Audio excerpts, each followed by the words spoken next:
تم جب جب اللہ کے روبرو دعا کے لیے ہاتھ اٹھاتے ہو تب تب اللہ تمہارا مقدر تمہاری رضا کے مطابق بدلتا ہے، اور سچ یہی ہے کہ زندگی میں تمہیں وہی سب ملتا ہے جس کے لیے تم کوشش کرتے ہو، اور تم وہی سب پاتے ہو جس پر تم صبر کرتے ہو، کیونکہ اللہ تعالیٰ اس جھولی کو کبھی خالی نہیں رکھتا جو صرف اس کے سامنے پھیلائی جاتی ہے۔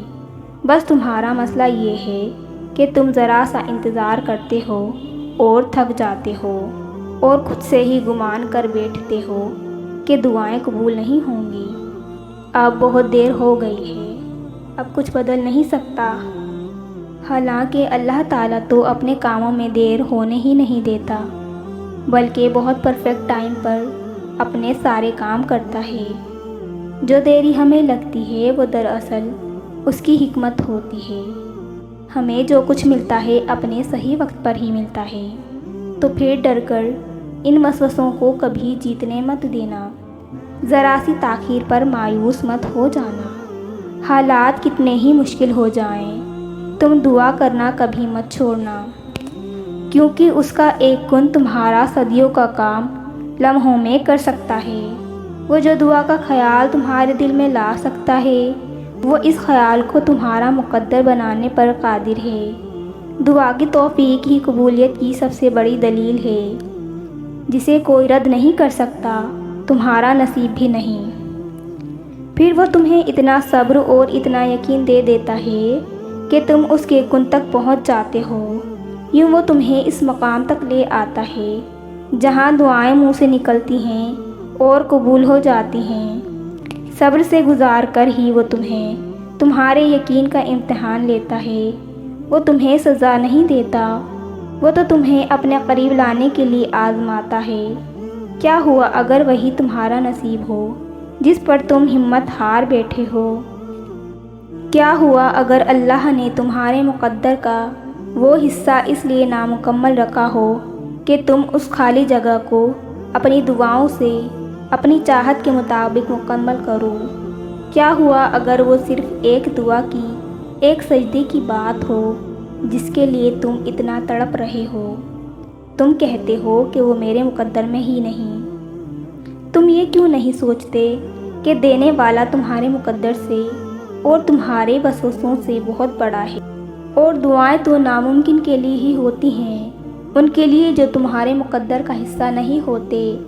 مقدر کا لکھا تو ہر حال میں ملنا لازم ہوتا ہے، تمہارا بکھرنا عارضی ہے اور اس کا تھام لینا مستقل ہے۔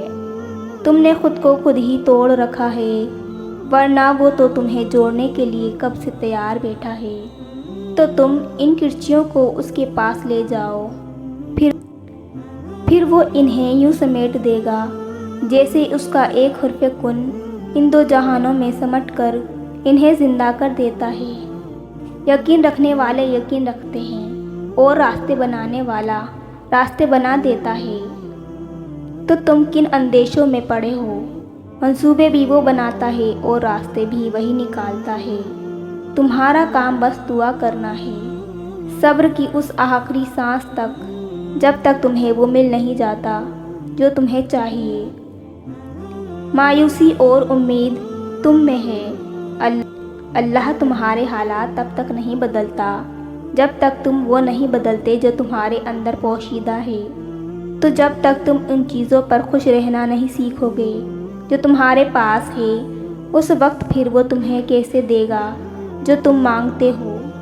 ایک طریقہ وہ ہے جس کے لیے تم خود کو تیار کرتے ہو، اور دوسرا وہ ہے جس کے لیے اللہ تمہیں تیار کرتا ہے۔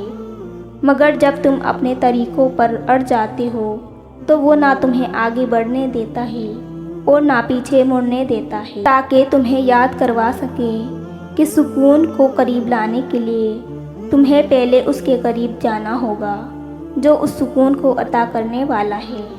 اگر راستہ وہاں سے نہیں بن سکا جہاں سے تم نے سوچ رکھا تھا، تو اس کا مطلب یہ تو نہیں کہ اب تم کبھی منزل تک پہنچ ہی نہیں سکو گے۔ تم اپنی محدود سوچ میں رہ کر سوچتے ہو، مگر وہ ذات تو لامحدود ہے، اس کے معجزوں کی تو کوئی حد نہیں۔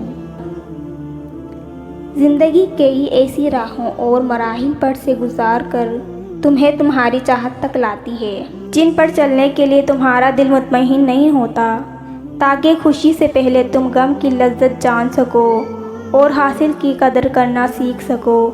اللہ کے پاس تمہارے لیے بے شمار راستے ہیں جہاں پر تم اپنی چاہت بھی پالو اور اللہ کو بھی۔ جب تم پریشانی اور نا امیدی محسوس کرو تو سورہ ضحیٰ پڑھا کرو، کیونکہ جب آپ صلی اللہ علیہ وسلم پر 6 ماہ تک کوئی وحی نازل نہیں ہوئی اور نہ جبرائیل علیہ السلام آئے، نہ ان کو خواب میں کوئی الہام ہوا، تو وہ پریشان ہو گئے تھے، وہ پریشان رہنے لگے۔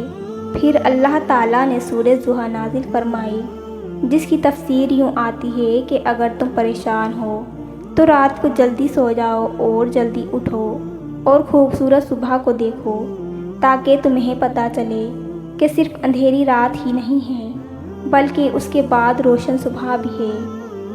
پھر فرمایا، اے محمد صلی اللہ علیہ وسلم، تمہارا رب نہ تو تم سے ناراض ہوا ہے اور نہ ہی وہ تمہیں بھول گیا ہے۔ اس سے بہتر بھی کوئی تسلی ہو سکتی ہے؟ تو بس جب تم ڈپریس ہو تو سورہ ضحیٰ پڑھا کرو۔ اللہ کو تمہارا توکل اور تمہارا صبر کرنا اتنا پسند آ گیا ہے کہ وہ چاہتا ہے کہ کچھ دیر اور تم اس یقین کے ساتھ اس سے مانگو اور یہ نہیں سوچو کہ کیا ممکن ہے اور کیا نہیں، کیونکہ جب تم یقین سے مانگتے ہو تب اللہ بھی ناممکن وسیلوں سے ہی عطا کرتا ہے۔ ہم جو چیز مانگتے ہیں اللہ تعالیٰ سے، وہ اللہ کو پہلے سے ہی معلوم ہوتا ہے۔ ہم جس چیز پر تڑپتے ہیں اللہ تعالیٰ پہلے سے ہی اس تڑپ سے واقف ہوتا ہے، اسے پہلے سے پتہ ہوتا ہے کہ ہمارا دل کس چیز میں الجھ گیا ہے۔ تو جب اللہ کو پہلے سے ہی معلوم ہوتا ہے تو وہ ہمیں کیوں نہیں عطا کرتا؟ اس لیے تو اس نے دعا بنائی تاکہ ہم اس سے مانگیں، اس سے باتیں کرتے رہیں، اسے پکارتے رہیں، اس سے دور نہ ہو جائیں، اس کے قریب رہیں تاکہ وہ ہماری طرف متوجہ ہو سکے۔ ہم اس سے مانگیں اور وہ ہمارا الجھا ذہن سلجھا دیتا ہے۔ اتنی محبت کرتا ہے ہمارا اللہ ہم سے، وہ ہمارے لیے ہی ہمیں غم دکھاتا ہے اور ہمارے لیے ہی ہم سے محبت کرتا ہے۔ جب آپ محبت میں اترتے ہیں تو آپ کو پوری کائنات خوبصورت لگنے لگتی ہے، اور جب آپ میں محبت اترتی ہے تو پوری کائنات خوبصورت لگنے لگتی ہے۔ اللہ سے محبت کریں اور اللہ کو اپنا دوست بنا لیں، اپنی خوشی اپنے غم کا ہمراز اللہ کو بنا لیں، کیونکہ جسے اللہ تھام لے اور جو اللہ کی رسی کو تھام لے تو کوئی اسے تنہا نہیں چھوڑتا۔ اللہ محبت نبھاتا ہے۔ آپ ان چیزوں کی فکر کیوں کرتے ہو جو آپ نہیں کر سکتے ہو؟ آپ ان پر غور کیوں نہیں کرتے جو اللہ کر سکتا ہے؟ بتاؤ پھر ہے کچھ ایسا جو اللہ نہیں کر سکتا؟ ہمت جب دم توڑنے لگتی ہے تبھی اللہ کی مدد آ جاتی ہے، اور اس طرح اللہ تعالی ہماری دعاؤں کا جواب دیا کرتا ہے۔